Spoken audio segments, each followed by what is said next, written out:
Balloons. Laughing gas balloons, guys. Illegal high, don't be shy. He's gone. He's dribbling. It's not designed to be inhaled, it's designed to whip cream. Balloons are the best. Huge numbers of people inhale nitrous oxide for the sole purpose of getting high. And nowhere more so than East London, where it's become big business for the balloon sellers. Inhaling nitrous oxide recreationally isn't anything new. But talk to anyone who went to carnival or festivals last summer, and he'll tell you there's been a huge spike in the amount of people doing balloons. When that was coming up, obviously I knew what was happening to me, so as I was letting it go, but I mean, as in, yeah, it's a good little high. It's just a short buzz, isn't it? Just a short buzz.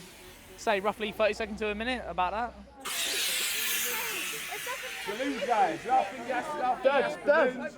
Hundreds of thousands of canisters meant for whipped cream dispensers are legally imported into the UK every week over the internet.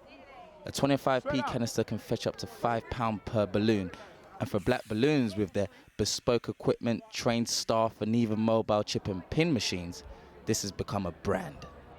What we sell is we sell a novelty item that actually promotes that you don't have to take MDMA, you don't have to take cocaine, you don't have to go out and drink until you don't remember how you get home. You can go out, you can have a balloon. If you do it safely and responsibly, it's a 5-minute buzz and it gets you excited and you can continue and have a great night. Everybody's got to make money either way. I don't think it's a bad way to make money because it's just you providing a service. It's like me selling a hot dog at the side of a road. All right, thanks. It's illegal for balloon sellers to sell nitrous oxide while it's in a canister.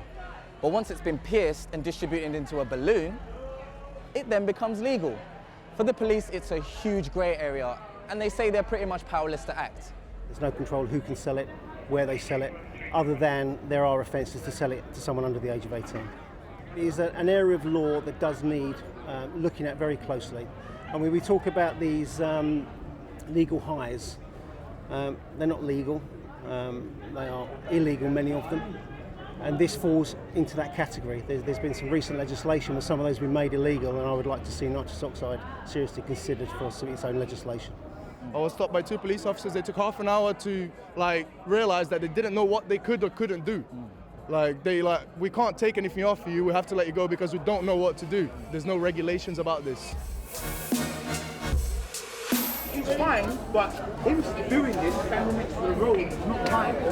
Yeah.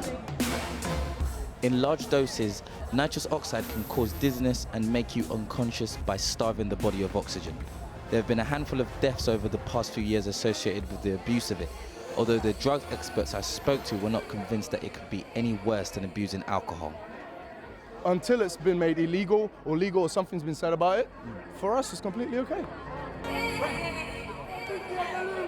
Earlier this year, the Home Office wrote to festival organisers encouraging them to ban the sale of nitrous oxide at their events.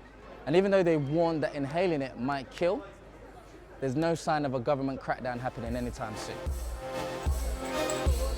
The clink of canisters and the whoosh of dispensers seems to be growing across the country. And the whipped cream salesmen are laughing all the way to the bank.